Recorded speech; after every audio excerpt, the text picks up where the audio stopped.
Welcome, Pewter Report readers, viewers, and listeners to a brand new edition of the Pewter Report podcast, energized by Celsius, the official energy drink of the Pewter Report podcast and pewterreport.com. Want to say hello to all the lovely Pewter people that are just tuning in and joining the chat for the show. We got a fun one as we end this week on a Thursday with how should the Bucs approach free agency? We're going to talk about a couple of areas of need, maybe some player fits, how the Bucs look financially going into this year's salary cap, especially versus last year, and we'll talk about a couple of different Bucs topics that we wrote about on pewterreport.com as well. I'm your host, Matt Matera. Joined with me is my fellow colleague from pewterreport.com, Adam Slavon, the very talented Adam Slavon, and one of the busiest men that we have at pewterreport.com. Adam, how you doing on this fine Thursday? Matt, I appreciate the intro. I'm doing great on this Thursday. It's great to be back on with you. I know you've been away for a little bit, but we have a big topic at hand with free agency, and very excited to talk about all the potential players that could be fits and how this situation compares to last year. Yeah, for sure. And I feel like sometimes, and I'm just speaking for myself, but maybe some people in the chats agree, maybe you agree or disagree. I do feel like at times, and I get it because it's such a exciting topic of conversation, but people forget, like once the season's done, and people immediately go mock draft, mock draft, mock draft. Yep. Hey, look at that mock draft. Whoa, whoa, there's another mock draft right over there. And it's all great stuff. I'm certainly not complaining about it. And I think part of it is also because the combine is coming up at the end of the month. In like 2 weeks, we're all, and when I say we, I mean all of Pewter Report, we're going to be in Indianapolis for the NFL Combine. So I'm very excited to give all of you guys the top Bucs coverage around, especially for the NFL draft and who the Bucs are going to select. But because we have the Combine and all the mock drafts, we kind of forget that free agency is right around the corner as well. That's coming up at the beginning of the new league year, which is right Yep. around early to middle of March, right smack dab into March Madness as well. And I think it's important that we bring up free agency because that affects how teams then approach the draft. Because Definitely. if the Bucs sign, let's just say like a backup defensive tackle, well then maybe they're not necessarily looking at a DT in the fourth or fifth round, which they may if they don't draft or sign a veteran defensive tackle, or maybe they bring in another wide receiver that kind of prohibits the Bucs from taking, let's just say, a second round wide receiver or things of that nature. I'm not saying that's what they're going to do, but you get my point about what can change from free agency as opposed to attacking the draft in certain ways. So I do think it is very important to talk about and bring up. And, you know, it's fun to fantasy book at times too. Like, wow, what would the Bucs look like with that guy? Or, man, this defense, if they had that safety next to Antoine Winfield Jr., Yeah. like that things are really cool as well. So a lot of fun stuff to get into. And keeping with the fun topics, Adam, you had an article that came out today. It was a ranking from ESPN. We're going to talk a little bit about rankings today of all the Super Bowl winners, all 58 Super Bowl winners, ranking them based on DVOA from first to 58. And the Bucs, obviously, they're two winners from the 2020 season and Yep. the 2002 season. You could just switch those numbers around, and either way, you get a Bucs Super Bowl winner. They were both ranked, and I felt overall, I didn't think the Bucs were disrespected, No. which I thought was important. Yeah, going with those rankings, I thought both teams were ranked very well, actually in the upper half. So the 2002 Buccaneers team ranked 14th all time among the 58 teams, while the 2020 squad ranked 20th.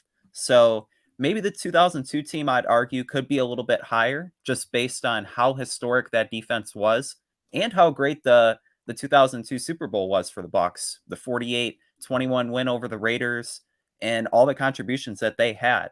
I thought maybe they were ranked a little too low. The 2020 team, led by Tom Brady, they had a really great season. I believe they ranked third and fifth on offense and defense, so really well balanced.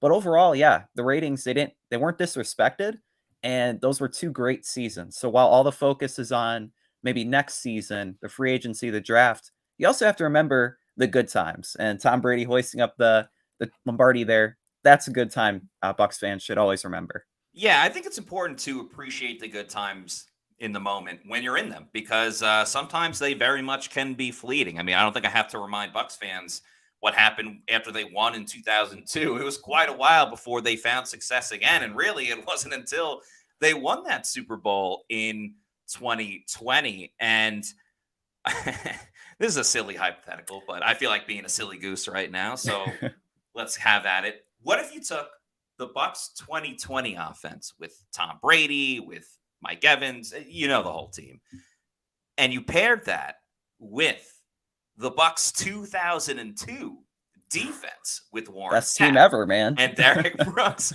I mean, where would that rank on the list? Yeah, that has to be number one right there. Who was number one?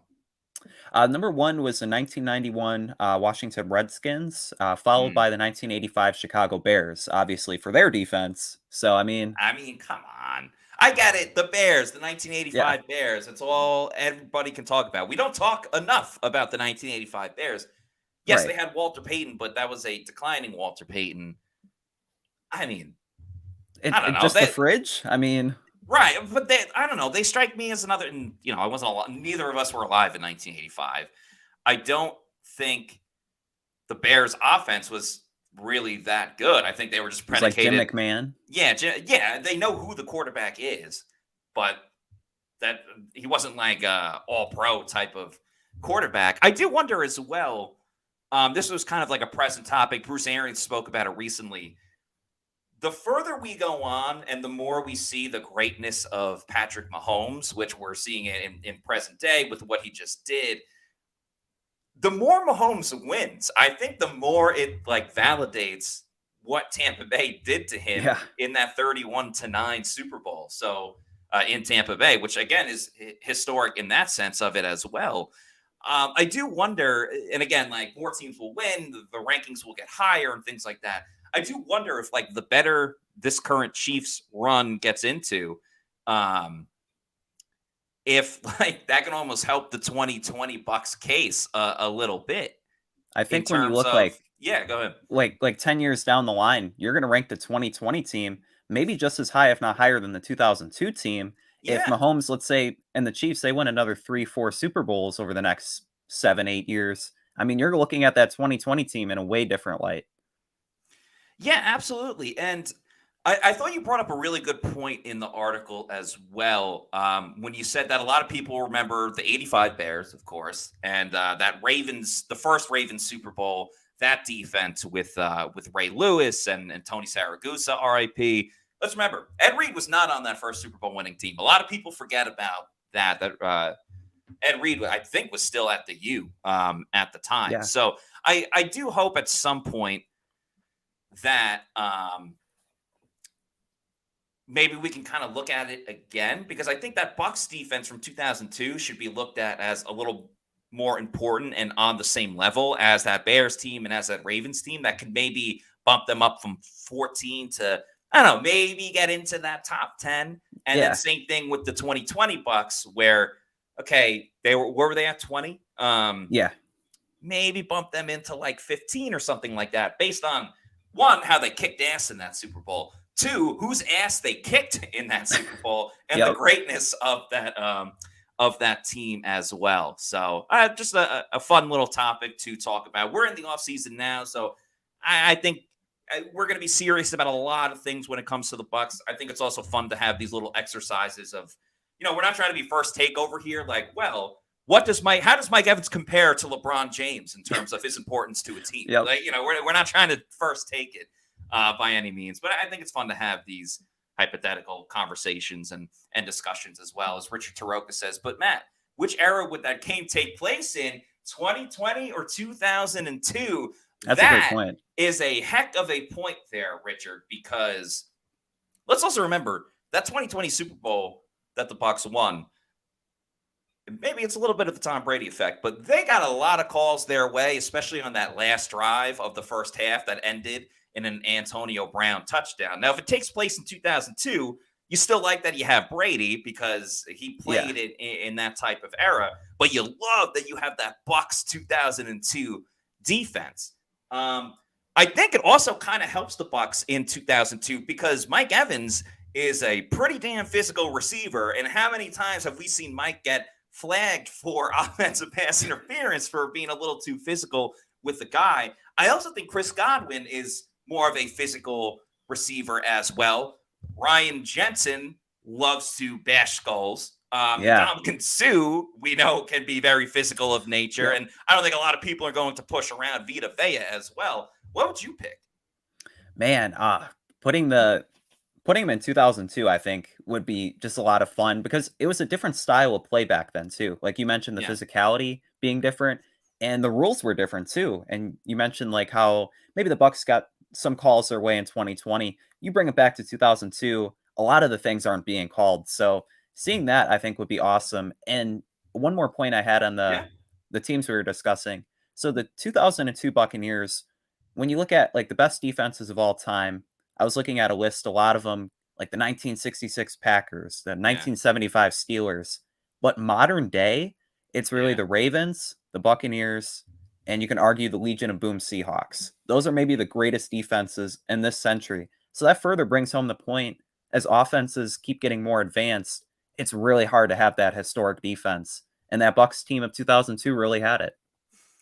No question about it, Adam. That's a really good point as well. As Nathan Elliott says, Allstott would have crushed Devin White. Yeah, we're not saying the Bucs 2002 team against the 2020 team. We're saying if you make a super team of the Bucs and it's essentially the 2020 offense and the 2002 defense, how would that look against other opponents? That would be a fun exercise one day. If you took the best players for every single team, every team gets their super team. You know, the Steelers get, I don't even know who their quarterback would be. Would it be Terry Bradshaw? Would it be Ben Roethlisberger? Anyway, you get my point. You take the best players of every single team at every single position. Who has the ultimate super team? Like, do you get Tom Brady Bucs against Tom Brady Patriots in that type of game? I think that would be very fun to see. Another very fun thing we love seeing is Super Chat. So let's get it popping with Mike Wells. Thanks, Mike, for the $5 Super Chat. Who says, awesome show so far, Matt and Adam. Thank you, Mike. Thank you, Mike. Tip of the cap to you.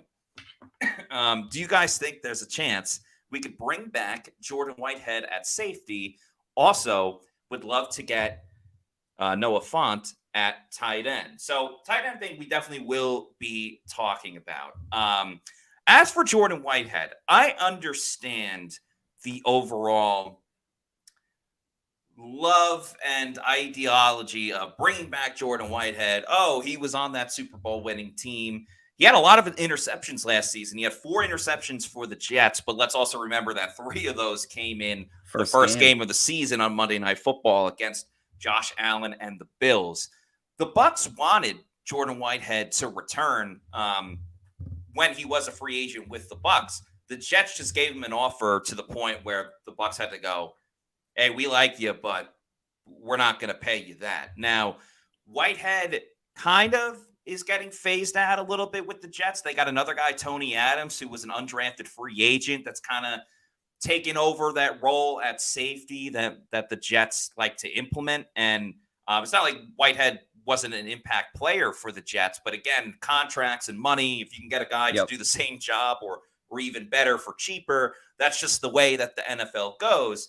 I couldn't remember if Whitehead has one more year, if he is a free agent. He is a free agent. He is a free agent. Yeah. So I think Whitehead may not get the same contract that he just got with the Jets previously. But with that said, the Bucs salary cap situation, while much better than it was a year ago, the name of the game for the Bucs and their free agency is going to be, we got to re-sign the guys in-house, and then anybody that we can find after that is more of a surplus, but it's going to be a little bit, once again, of pennies on the dollar, trying to find the discount, trying to sign a guy cheap that maybe was buried on the depth chart a little bit and then can now reach his full potential. It worked a couple seasons ago when they signed Shaq Barrett in 2019 and obviously went on to have a historic season and goes down as one of the best free agent signings in Bucs history. Didn't work as much with someone like say, Ryan Neal, who was great to talk to in the locker room, but struggled on the field. Yeah, no, Matt, you make a great point there. It's kind of like last season they were shopping at the Dollar Store. This season the Bucs will be shopping at the Dollar General. It's like, hey, upgrade a little bit, but it's like you're still kind of on the bottom tier looking for bargains. When you look at the deals that they need to re-sign Baker Mayfield, Mike Evans, extend Tristan Wirfs, Antoine Winfield. You got to bring back Levante. And hey, Chase Bank is always open. You got to bring back Chase McLaughlin. That's right. You're maybe looking at, after some restructures, letting some players go, like 10, 15 million. That's not going to be enough to bring in a star, but you could bring in a couple of starters at maybe some positions in need. And when going back to the question at safety, I do think there are some better options besides Jordan Whitehead there. And tight end, I know you talked about one option, and there's also another in Gerald Everett, who's familiar with Liam Cohen, going back to his earlier time with the Rams before going to the Seahawks and the Chargers. And do you want to talk about the other tight end you recently wrote about? Yeah. First, love this comment by G Vegas, who says, last year we ate at Mickey D's. This year we are going to Applebee's. Love that comment there from G Vegas. So I wrote an article today. Honestly, I don't know about you, but like, we write so many articles that sometimes I'm like, wait, when did I write that? Like last week? Yeah. That was 2 months ago? Wait, what? Like there are some articles that like stay in your head so much, and there are others that like, I don't know, once you write it, you kind of move on from it. But there was an article from Pro Football Focus. Shout out to Brad Spielberger, who's one of PFF's top like cap guys, but obviously very well connected and does a great job just as an overall writer. He would also be on the J&Z show a lot on 620 WDAE, which obviously we have a great partnership with as well. He was on every week during the season. I don't know what their plans are for Brad this season, but if he is back on, I would highly recommend listening to every single interview that he does, because he's just a great football mind. But anyway, as I keep rambling on, Spielberger, he came out with an overall article of like the top 150 free agents going into this year. And then kind of broke that down a little bit more with some of the free agents, broke it down with like quarterbacks and running backs, wide receivers.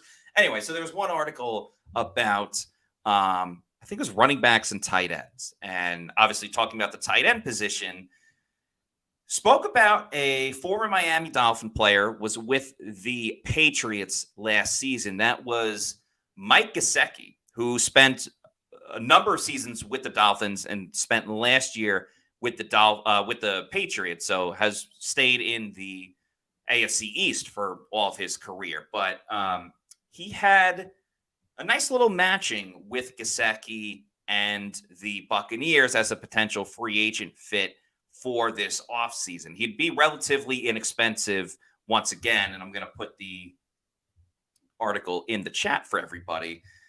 It would be one of those cheap signings for the Bucs that they need, and an overall an upgrade in the passing game. I'm not going to read all of his comments on it, because you can go to PFF or go on pewterreport.com and see it as well. But kind of the big reason for bringing in Gesicki is the fact that the Bucs had a 48.1% in the red zone conversion last year. That was 28th in the league. So we all saw the struggles that the Bucs had in the red zone. Now, Gesicki had some of his best years with Miami, especially in 2021, where he ended up with over 700 receiving yards. Only scored 2 touchdowns, but the next season in 2022 had 5 touchdowns. Now, his last year with the Patriots had about 244 receiving yards, and he scored 2 touchdowns. So on the one hand, you could look at it and say, is he on the decline? But then if you go a little bit further, the Patriots offense was just an absolute mess last season. An absolute mess. The year before that with Miami, where the receiving yards came down, but the touchdowns went up. If you remember, Tua got hurt that season. He played in 13 games, but one of those games doesn't account for when he got hurt against the Bengals like almost immediately. And there were a couple of other games where Tua played a little bit, and then he was out for the rest of the game. So Skylar Thompson, the former Kansas State Wildcat. So sorry, Scott, you're going to hear me talking about Skylar Thompson in a negative way, but he was essentially their third string quarterback that came in. And obviously, you saw the Dolphins struggle when he was their quarterback. So, did that play a big factor in Gesicki's numbers coming down? I would be willing to say so. Even on top of that, with the 244 receiving yards that he had with the Patriots last season and the 2 touchdowns he scored, that's more receiving yards than Payne Durham. That's more receiving yards than Colt Keeft. It's David way Wells. more receiving yards than David Wells, who had negative receiving yards on the season.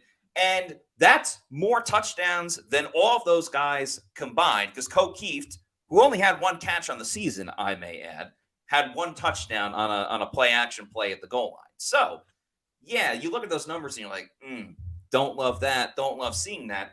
Outside of Cade Otton, who played 100% of the snaps in pretty much every single game. I think the lowest snap count total for Cade Otton on the year was like 96%. Yeah. Gesicki, as a receiver, blows everybody else out of the water. And I think with Liam Cohen, what will be big is you'll see a lot more of 2 tight end setups in his offensive structure and formation.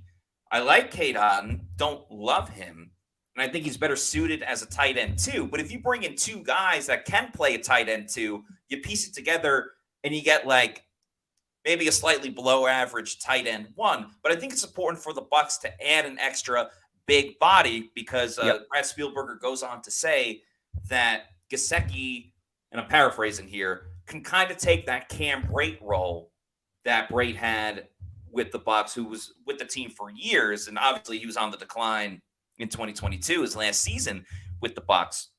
But there's no denying what Cam Brate meant to the Bucs offense, specifically in the red zone. Like, let's not forget, Cam Brate is 4th all time in receiving touchdowns for the Bucs with 33. Yeah. Like, he had production in the red zone. So I know Gesicki isn't going to bring anything as far as a run blocker. He struggles heavily as a run blocker, so you're going to have to disguise that in certain ways. But in terms of just a cheap, inexpensive option and an upgrade, in my opinion, in the tight end room, I think it's something to consider for sure. But to your point, Adam, Gerald Everett, I think, is an even better fit based on his history with Liam Cohen and the Rams and his production with the Rams. I think that is probably the best fit of them all. Yeah, for sure. And you make a great point about Gesicki, and even the point with Everett is that maybe they're not the strongest run blocker, and it would depend on the direction that the Bucs want to go next season. If they want to be more run oriented, and maybe having that blocker, maybe that's somebody better than Colt Keeft. If they target Ben Sinnott, another K-State guy at the tight end position, maybe you could argue that Gesicki wouldn't be a fit. But if they need that receiver, that big target in the red zone, besides Mike Evans, having another tight end in the room would be huge. No question about it. Love this comment from G Vegas, who says, funny how people are giving props to the Rams for dealing with dead cap and going to the playoffs and not winning. Yet Bucs did that and won a playoff game and had more cap issues to deal with. Yeah, maybe it's the Hollywood effect with the Rams in LA, but both teams, I think, deserve credit for they went all in. They won Super Bowls in back-to-back years. And when many people thought they were going to take a major step back, sure, the Rams didn't make the playoffs a year or 2 later with all the injuries, and then Baker made it the big play. But yeah, I think both teams deserve credit for kind of being able to build themselves back up without tanking extremely. But sticking with the tight ends for one more second. I think still bringing in a veteran is important unless they want to draft someone else. But is it too early to give up on Payne Durham? I know he didn't do much. He had 5 catches for 58 yards on the season, but he didn't even get brought in until halfway through the year in terms of like even dressing him on game day. Is there still a little bit more to unlock with Payne Durham? How do you see that playing out? I would say so in regards to Payne Durham. Kind of as a late round draft pick, they brought him along slowly. But back when he was a Boilermaker at Purdue, he was a red zone threat. We saw it live at the Senior Bowl. I'll never forget that one play in the corner of the end zone where he and Cody Mauch, they were celebrating after. But when you look at Payne Durham, definitely see him as a red zone threat. Now, where he could grow would be in blocking. If he became a good run blocker, I could definitely see him getting on the field more. But I don't think it's too early to give up on Payne Durham just based on his skill set. It still has value in the NFL. But again, you could use another veteran in the room and the youngest tight end room in all of football. That's another excellent, fantastic observation, is that was a really, really young group that probably at times was way in over its head. And I think you're right about if he can improve as a run blocker, because then you can really move around the pieces of the depth in terms of, with all due respect to Keefe, I get it. I mean, he's more of a fullback at this point than he is a tight end. We're talking about a fullback of a group that had the worst run game in the league. So I'm not calling for Keefe's job or anything like that, but if you can kind of cut Keefe at training camp and keep him on the practice squad, then you have a little more room to run with in terms of, you got Cade Otton and then either Gesicki, Everett, something like that. You got Payne Durham as your tight end 3, and then you got I think that's a lot better. Yeah, and then you got competition for tight end 4 if they bring in someone like Sinnott, or draft someone like Sinnott, I should say, out of Kansas State, or one of the other tight end prospects out there. And then Tanner Towla is a guy that was in the competition to make the team last year at tight end, and he was on the practice squad all season. Maybe he has a little more development going into this year and what could happen. I definitely think there needs to be change. And if Durham can improve as a blocker, I think it's just better for everybody, because then he can get in on some of those 2 tight end sets, and will definitely be in on the 3 tight end sets. And you think, oh, he's just into block, and then nope, play action, bam, 30 yards down the field. As you said, he's got that athletic ability. He made the big play at the Senior Bowl. And then you can kind of disguise Gesicki a little bit more, or Everett, whatever the case may be. So I think it's important for the Bucs to have options, almost as much as it is important to have options when you're choosing the best energy drink around, which of course is Celsius Energy Drinks, the official energy drink of the Pewter Report podcast. You guys got to check out their newest line of Celsius, which is the Celsius Essentials. They're 270 milligrams of caffeine to help you live fit, and there's no sugar. These are bigger cans as well, so you're getting way more bang for your buck. They consist of 3 essential aminos that provide you with an unbeatable combination of ingredients that support your physical and cognitive performance. You can get Celsius Essentials nationwide at 7-Eleven, and you can pick up their 3-flavor variety pack at Walmart, as you see on the screen there. The Blue Crush is they're all fantastic, but if I got to pick one, it's the Blue Crush for sure. Yeah.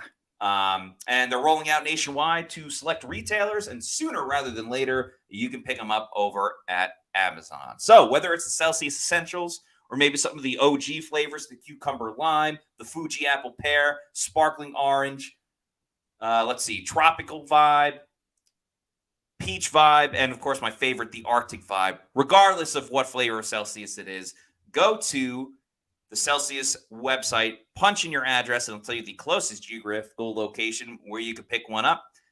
It could be at your local Walmart, 7-Eleven, health and fitness store, or if you're lucky enough, it might just be your bodega.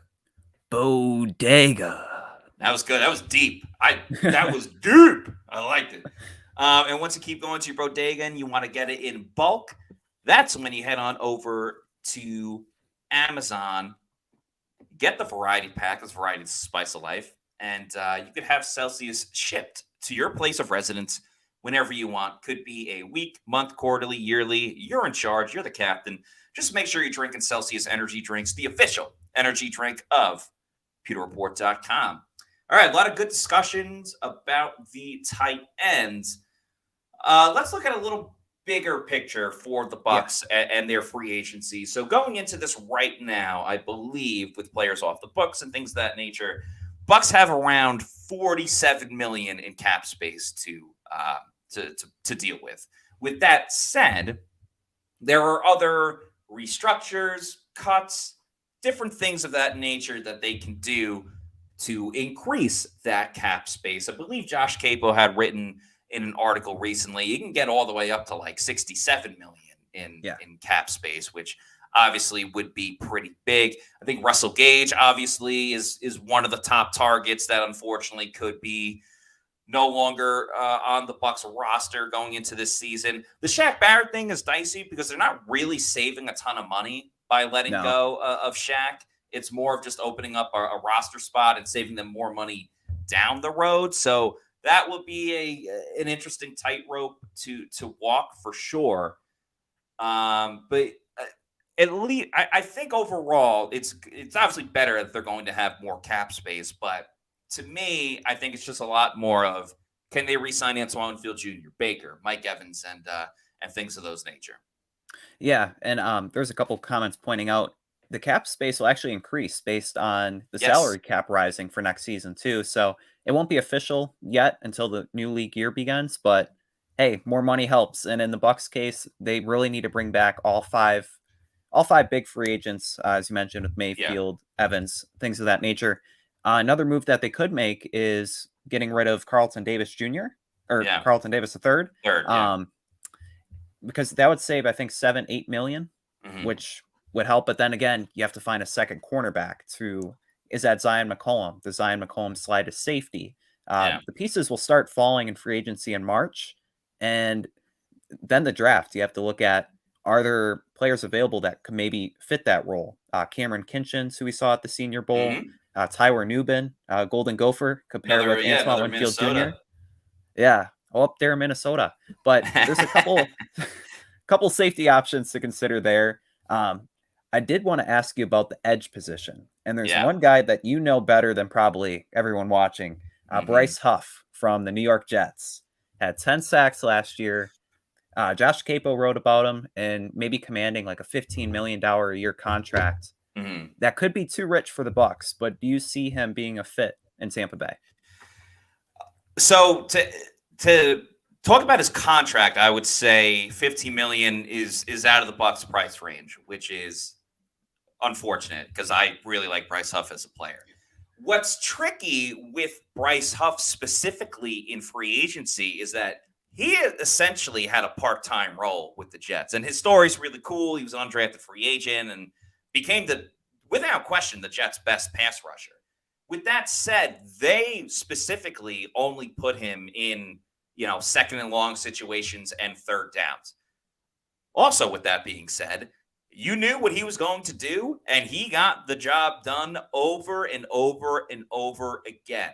So, as a pass rusher, you have to love what you saw, especially if you're a Bucs fan, because the big thing with Robert Saleh, personal friend Robert Saleh, who I met at the NFL owners meetings a couple of years ago, the Jets do not blitz. They are the anti-Todd Bowles defense. I mean, and obviously Todd Bowles did coach the Jets once upon a time.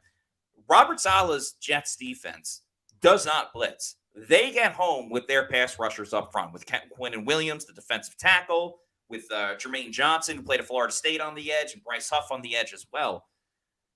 That was a huge issue for the Buccaneers this season, was just getting after the quarterback with four guys or maybe a fifth guy, something like that. So Bryce Huff can get the job done without any help around him because it was just, hey, one-on-one, beat your guy, and he did over and over and over. And maybe he didn't get to the quarterback every single time, but he got a ton of pressures. He made the quarterback get rid of the ball quickly, and those are all huge things for a defense like Todd Bowles. Now, can you imagine if they got a guy like Bryce Huff, Todd Bowles ain't going to just stop blitzing just because they got Bryce Huff. Now you got to think that tackle has to think about a corner coming off of the edge, or Antoine Winfield Jr. at safety, or a stunt or a twist that Bryce Huff didn't really do that much. Now he gets to add that. It becomes an even scarier situation for the offensive line with Bryce Huff. Now, the big question mark is, can you play him on first and second down as well? Can Bryce Huff stop the run? Can he drop back as an outside linebacker, which is what he would be playing in a Bucs style of defense? Those are questions that we can't really answer at the moment. This is something that Bryce Huff has gone on social media about and said, I want to prove that I can be an every down defensive lineman and defensive end and edge rusher, things like that. Do I think he can do it? I think it'll take a little bit of shine off of him because he's not the biggest of guys. He doesn't totally have the size. He's got a cool sack dance where he just Ooh, he just shimmies his shoulders a little bit like that. it'll fit in with Yaya and Kalijah. Oh, absolutely. It would. So I think for $15 million as the projection that Josh Capo had, for that amount of money, I don't think you can just sign a guy that is a third down pass rusher and, hey, we hope he can do it on first and second down. It'll be interesting to see what the Jets do because they could franchise tag him. I know they really like him. Teams every single year overpay for players, especially for an edge rusher like that. I think Bryce Huff I don't want to take away from what he does as a player, but I think it's one of those situations where he's in the perfect spot with that Jets defense where they just let him go and let him do his thing, and he's great at it. Yeah. I wouldn't pay him for $15 million as much as I really enjoy watching Bryce Huff. But, man, him on the Bucs defense would be an absolute treat. Absolute treat. Yeah. There are a couple other options I was looking over. So Andrew Van Ginkel from the Dolphins. Yeah, like him. Somebody who really lit it up on the PFF metrics. I think graded out at like a 91. But what really intrigued me about him was his free agency comparison was Shaq Barrett before he joined the Buccaneers. Because he's been a part-time player the past couple seasons for the Dolphins. Last season did really well, had 6 sacks. He could be somebody to consider. And then also Josh Uche from the New England Patriots. Was on the cover. You talk about Bryce Huff being maybe that pass rush specialist. That's kind of what Uche is. And he in 2022, he had 11 sacks paired with Matthew Judon. And if you bring him down to Tampa Bay, maybe on a 1-year deal, him alongside Yaya Diaby, if you keep Shaq Barrett, kind of could fit that pass rushing mold. And hey, he might have a bounce back season because besides that 2022 year, he's really only had between 1 and 3 sacks. So more of a inconsistent unknown compared to Bryce Huff, but maybe it's a poor man's version of him. Van Ginkel, I love the overall just like hustle and effort that he brings. And I think that would fit well with the Bucs. I mean, we've seen times where Vita Vea will run 20 yards down the field to stop a running back or a wide receiver on a play. I think hustle-wise, Van Ginkel is an excellent fit. With Uche, I think I wouldn't mind, and it's a little bit different here, but how the Chiefs and Chris Jones agreed to a 1-year deal. And it's like, all right, we're going to pay you a good amount of money. And then you can kind of get paid even more in this year's free agency. I wouldn't mind if the Bucs they go to Uche and they say, all right, we'll give it to you for 1 year. We'll give you a 1-year deal, a good amount of money that you'll be happy with. And you still got to prove it. So even if we don't re-sign you or try to sign you the next season, you set yourself up to go get a bigger payday somewhere else. I wouldn't mind the Bucs committing to a big contract to an outside free agent just for 1 season. So it's one and done, off the books. If it works, then hey, you could talk about extension, franchise tag, whatever. And if it doesn't work, then well, whatever. It was only for 1 season. I don't necessarily put the Band-Aid on it. Yeah, and you rip it off. So I don't necessarily hate that. Yeah, and one other option up front while we're talking defensive line, front 7. Also really like Danico Autry from the Tennessee Titans. If you look at maybe Will Golston leaving in free agency or probably retiring, and Logan Hall, maybe they're not confident in him being a starter. Autry last season, I was looking at it, he had 11.5 sacks and kind of has gone under the radar in his career. If you're looking for that defensive lineman, if you don't want to draft another one because you're happy with Vea and Cansey, you still need that third guy in a 3-4. So Autry, I think he weighs 285 pounds, a very physical guy, and has the production too. I felt like he hurt the Bucs last year in that game against. I mean, obviously the Bucs ended up smoking the Titans, but I thought Autry did some stuff against that interior offensive line, which, as we talked about, needs to improve, or at least they want them to improve on this season. I feel like with the defensive line, last year I was ready to be done with Will Golston, and then Will Golston goes out and has an interception and played better. He got better as the year went on. Yeah, he played better this year than he did the year before. I think Greg Gaines, whether it was camaraderie thing because all the Bucs do is sign and draft Huskies, or because he got along so well with Vita Vea, and Greg Gaines got a couple of sacks. I wouldn't mind him as a re-signing, especially for a cheap deal. And I think he would be more inclined to come back just based off of his relationship with all those guys on the team. But I am ready. The problem is, like, you're not going to get rid of Logan Hall because you could still hold out hope that this is the year that he really steps it up. Yeah. Will Golston, I feel like for as long as he wants to play, that's as long as the Bucs want to have him. At the same time, I want a more stable change for the Bucs. Like, for example, like you had Akeem Hicks, he was gone. You bring in Greg Gaines, he's a 1 year by 1 year type of dude. Like, I don't think he's a long-term option for the Buccaneers. And Will Golston's been there for however long it's been now, over a decade, and it's been awesome what he's been doing. But outside of Vita Vea and Kalijah Cansey and Logan Hall, I guess that's a lot of names right there. But you got those three guys. I just want a little bit more stability after that. Like, I want a rotation of defensive linemen where, yeah, Vita Vea is going to be on the line the whole time. But when he has a break, when he's out for a series, bam, you just put in somebody else and can kind of keep that same gusto going. Kind of like when Sue was there. It's like, all right, Vea and Sue, if one of those guys takes a break, the other dude's going to dominate. Now, maybe if Kalijah Cansey continues on his trajectory, he'll just be that guy, and it's nothing to worry about. But I don't necessarily know if they want to commit a ton of money to defensive tackle just because of all the other needs that they have on the team. But I definitely think it's a fair question and something to think about for sure. And, that's one of those things with free agency versus the draft. You see some of the differences. For example, you can't bet on free agency unless it's like one of the top guys, but you can bet on the NFL draft. How many SEC players will be drafted? How many Big Ten guys? How many defensive players go in the first round? How many wide receivers within the top 5 picks? There are so many different options to choose from betting on the NFL draft. And if you're going to bet on the draft coming up, or maybe you want to bet on the NBA, I think the All-Star game's coming up, and of course the NHL.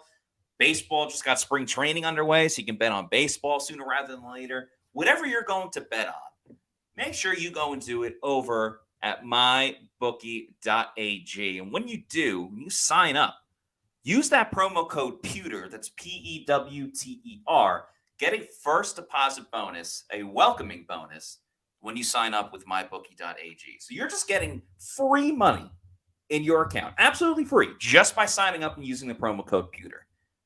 Even if you learned Plant City Math, you know that is a heck of a deal. So whether it's all the major sports I just mentioned, could be the UFC. Tiger Woods is currently golfing right now. You can bet on Tiger when he's at the Masters in April. Go to mybookie.ag, use that promo code Pewter, and check out their online casino as well. I know a lot of people have been thinking about casinos lately because the Super Bowl was just in Vegas, and that is the global network of casinos. They are fun. But if you want to have that fun, you're like, I don't have as much time. I can't get out of the house. That's fine. You can do it right from the comfort of your own home, right on your couch. Go to the online casino at MyBookie. Start hitting the slots, play blackjack, roulette, whatever your game of choice is. Just make sure you do it over at MyBookie and use that promo code Pewter, PEWTER. Shout out to MyBookie. All right, Adam, a couple of other positions, things of that nature, that topic that you want to get into as far as free agency and the Tampa Bay Buccaneers. Yeah, so we were talking about the defensive line. I think the bigger need would be on the offensive line, especially looking at the guard position and the center position. Saw the news 3:50 p.m. just before our podcast. Cody Whitehair from the Chicago Bears was released. Maybe he could be an option. Had a kind of a down year with the Bears, to say the least, this past year. But really, at the beginning of his career, was a Pro Bowl caliber center before transitioning to left guard. At 32 years old, he might be that Matt Filer that they get for like $2.5-3 million. He's an option. A couple other names could be Ezra Cleveland, Dalton Risner, who Josh Capo recently wrote about in an article. You also have Damian Lewis from the Seahawks, Jonah Jackson from the Lions, and then looking at the center position, Tyler Biadasz from the Cowboys and Aaron Biadasz, Tough name to say, but Biadasz, Tyler Biadasz. And then Aaron Brewer from the Titans. So there's a lot of options there, whether it's a center position, the guard position. Is there anyone in particular that maybe you have your eye on? I noticed you didn't say your boy, Jason Kelsey. Yeah, not my boy Jason Kelsey. Might be out of the price range, but Yeah. I'm just busting chops. There's not really a name that sticks out to me in terms, and I got to do some more research on the free agents available on the offensive line, specifically at guard, which the Bucs will be targeting. I think it really comes down to is like, do you really want to sign someone that's going to give you the same amount of production that Matt Filer did? Because if that's the case, yeah, I'd rather pocket the money and try to sign like another cornerback for depth or safety for sure instead. Now, I know Dalton Reisner was a guy that can really bang skulls. Scott's obviously was a big fan of him going back to the Senior Bowl, which he participated in. I think Reisner would be something to keep an eye on, especially with Jason Light being from Nebraska and having an affinity for Midwest guys and guys that played in the I know Nebraska's the Big 10 and Nebraska's the Big 12, but guys that kind of like played over in that area. I just think the big question is, do you want to sign a veteran center? And you're kind of going the Ryan Jensen route again. You sign a veteran center that puts Robert Hainsey as a backup and you keep Cody Mauch at guard, or do you move Cody Mauch to center and try to sign a guard? And then you kind of have to and draft the guard. But so here's the thing, and I talked about this a little bit on yesterday's show, but I'm curious to get your opinion on it. If you move Cody Mauch to center and you draft the guard, you're doing this for 3 years in a row now, where you draft the guard and you start him and you hope everything works out. It didn't work out with Luke Goedeke, but then it worked out with Luke Goedeke in year 2 when they moved him to tackle.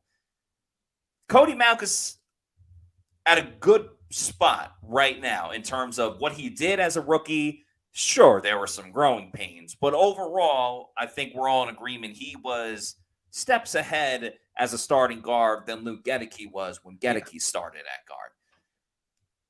It's a little bit of a, I guess not a coin flip because this is 3 and there's only heads or tails on a coin, but it's a little bit of just like a roll of the dice because there's multiple sides of the dice. There you go. Again.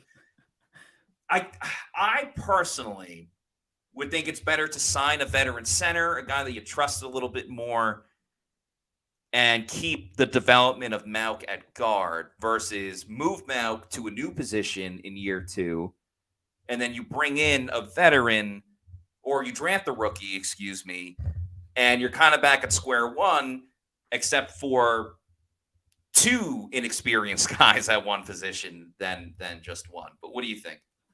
I would agree with you there. I think you make a great point. Having a veteran center, I think, is crucial because you need that communication with the quarterback. Yeah. It's a lot more responsibility moving from right guard to center in Mauch's case.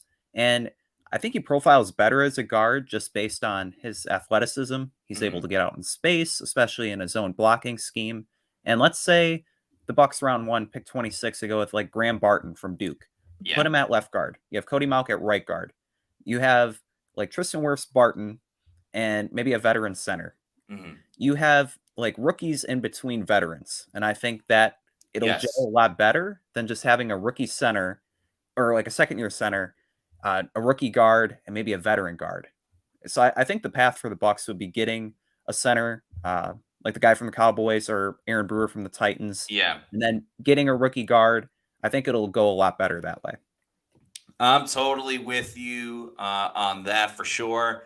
It worked with Ryan Jensen before because that's another Ryan Jensen in the same category as like Shaq Barrett, like a guy that was mostly on the bench. He got to start, I believe, his last year with the Ravens, or maybe his second to last year with the Ravens, and then obviously his final year with the Ravens. But Jason Light's done a great job of finding that unproven guy and making him into a star. So I'm curious if the Bucs end up making some type of signing where like, I never really thought of that. And then you're like, oh my God, like this player is amazing. He's amazing. Like, shout out to him and Spytech for finding all of those guys. But I don't think there's any question that they need to upgrade at center. And that's not because I don't like Robert Hainsey.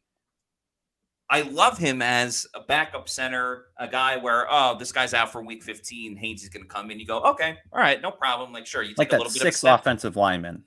Yeah, Like, yeah, he could also exactly. maybe fill in at guard if needed, but you're not, like, 100%. looking at him as a starter. And that's what the Bucs did occasionally with Jensen when they had AQ Shipley. They actually moved Ryan Jensen to guard and had AQ Shipley in the game. I think when either Kappa was out, it was the year when Ronald Jones, of all people, had a 98-yard touchdown Yeah, run. yep. Ryan Jensen, people forget, Ryan Jensen was in that guard on that play when Ronald Jones scored. But anyway, having at center a guy like Ryan Jensen, getting that upgrade over Robert Hainsey, it's super important because having a center that can do his job and function at a high level, that just brings stability and a foundation that is just as important when you are buying a home. And if you're going to buy a home in the Tampa Bay area, I could not recommend more working with Eric Gross and the Eric Gross Realty Group. Eric is a huge Bucs fan. He's been on the show a couple of times. He knows his Bucs football, and buying a home is one of the most important things you'll do in your life. So if you're going to go through that process, you want to be working with someone that you can get along with, be on the same page with, and Eric Gross is that guy. And you could talk football with him as well, because if you're watching this show, you are a football fan, and we love that about you, the Pewter people. It takes a full team effort to win a football game, and it takes a full team effort to win in real estate. The Eric Gross Group has done hundreds of transactions in this crazy real estate market and has experience in all types of situations. Eric is an avid Pewter Report reader and a Tampa native whose father was stationed at MacDill Air Force Base. He and his team have the market knowledge, top-notch communication, and commitment to excellent service that sets them apart. With their strong team of vendors and a network of over 85,000 agents, the Eric Gross Group will turn your dream of buying or selling a home into reality. Their clients are not just transactions, they are lifelong friendships. Don't let the stress of buying or selling a home keep you out of the game. Let the Eric Gross Group take the pressure off. Find them on Facebook and Instagram at Eric Gross Group, and check out their website at housesinfla.com, or give them a call at 513-907-4271. That's housesinfla.com for their website, and their number is 513-907-4271. No matter where you are in your home ownership journey, you'll feel welcome with the Eric Gross Group, the official realtor of pewterreport.com. All right, Adam, any other positions of note that you would like to discuss as we wind down the show? Yeah, there's one other position I want to get into, strong safety. So free safety, assume Antoine Winfield Jr. is going to be back. But with Ryan Neal gone, they need a strong safety. Yes, they And there's do. a couple options I like. So it's based on if they don't get franchise tagged. But Sure. Cameron Curl from Washington and Kyle Duger from New England, I think would be both great options, especially for Todd Bowles' defense. So getting in Cameron Curl, he was more under the radar on Washington with so many high draft picks. He was a 7th-round pick, actually. But with having 53 career starts, he's only going to be 25 by the time that season starts. Really like him. Has graded out well, could slide in coverage, play in the box. And then you have Kyle Duger from New England, kind of that do-it-all guy. And when you look at Washington and New England undergoing coaching changes, different regimes, they could be 2 players being let go. And so maybe $8 to $10 million if they want a bigger safety. Both of them profile really well. And then I know Josh Capo talked about Geno Stone from the Ravens and Jeremy Chin from the Panthers. Again, that guy that they can play down in the box, let Antoine Winfield Jr. do his thing. Or in Geno Stone's case, hey, you had a guy who had 7 interceptions last year. Yeah. Put him with Antoine Winfield. You're talking about plays for days with those two. So a lot of intriguing options there. Plays for days. I love that. Yeah, I was a big fan of Kyle Duggar at the Senior Bowl, partially because he played at a school named Lenore Rhine, which I had never heard of up until following him at the Senior Bowl. And And, like if Bill Belichick wanted you I know Belichick has sucked with his drafting and being a GM, but that was mostly on the offensive side. Bill Belichick knows defense and knows how to operate a defense. So when Bill Belichick wants you on his defense, you're doing something right. And yeah, just Right. kind of a jack of all trades type of dude. Now, the fact that Belichick is gone, because if he was still there and he let Kyle Duggar go, I'd be like, what does he know that whatever team signs him is about to find out? Because we've seen that with the Patriots. They trade Richard Seymour and Chandler I think Jones. Jamie Collins. Jamie Collins. Yeah, like there's a long list of that. But now that it's not Belichick calling the shots, and maybe it's more of a financial thing, I think Duggar would be a very intriguing fit for the Bucs. Jeremy Chin as well. I mean, Bucs have seen him a ton. Going back to that Ronald Jones tackle, I think he was the guy that missed the last tackle. Like he almost got Ronald Jones 40 yards down the field. He like dove at his legs and it like tripped him up for a second, but he stayed on his feet. Hustle guy will get in your face. Again, kind of like is up for anything as a safety. Yeah. A player like that, I think Todd Bowles will always gravitate to. And then to your point, the former Ravens or the Ravens safety, the Bucs secondary needs interceptions. I know we've been asking for the corners to get it a little bit more than their safeties, but at this point, anyone can chip they'll in. take Will anyone in the Golston, they'll take anyone in the secondary that can get their hands on the football and hold on to the football. Carlton Davis and Jamel Dean can get their hands on the football. They just don't normally hold on to it. I think even I'm trying to think of like an NBA equivalent of like a J.R. Smith who is just going to go in, chuck threes, and like hopefully he gets hot one game and hits a lot, and then he'll have another one where he just kind of freezes out.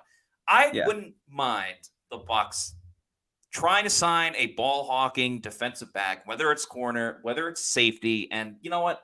Maybe there are times that he gets burned and allows a big play or a touchdown, because we see that even with this Bucs defense of busted coverage, miscommunication. You're already getting that stuff anyway with the Bucs defense. Yeah. I wouldn't mind the Bucs signing a guy that will take some risks, but they do pay off at times, and you get that interception. You get that big pick six. You get that big play that was kind of missing from the Bucs secondary outside of Antoine Winfield Jr. forcing 1,000 fumbles at the goal line to prevent a touchdown.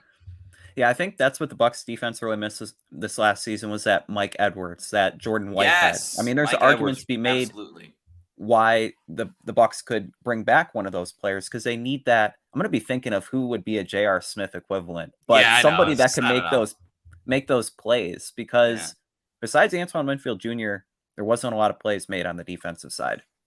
No, there was not. But of course, all this talk about free agency comes down to dollars and cents. And speaking of your own dollars and cents, you want to make sure your money is in the right spot. So you want to have it safe and secure. Make sure you work with Muni Financial.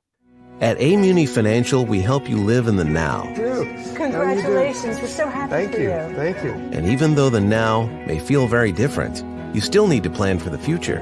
How's retirement treating you? Oh, just fantastic. I know I say it all the time, but you really got to come up to Colorado. Let's do it. All right. Yeah. We can help you develop that plan to keep you on track so you can still prepare for tomorrow, today. Muni Financial.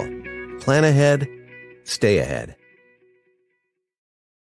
Muni Financial has been proudly serving clients across the country since 1980. They can help you with a number of different things, including investment banking, annuities, and sales and trading. They can help you set up a college account for your kid as well. So give Muni Financial a call, get a free consultation, and they have offices all throughout the country, not just Colorado and Tampa. You can go to Baltimore, you can go to Michigan, you can go anywhere in the United States, and you can find Muni Financial. So give them a call, get a free consultation over at Muni Financial. All right, that's going to do it for us on today's show. Great conversation about free agency. We'll do it all again next week. In the meantime, please make sure you're following us on all of our social media on X, Facebook, Instagram, and Threads, and subscribe to our YouTube channel at Pewter Report TV. We want to get those followers up, and we need your guys' help to do it. So please like, subscribe, leave a comment after the show is done. We'd really appreciate it from all of you Pewter people. All right, that's it for us. For Adam Slavon, I'm Matt Matera saying thanks everybody for watching, and we'll see you next week for a new slate of editions of the Pewter Report podcast. Have a great weekend, everybody. Peace out.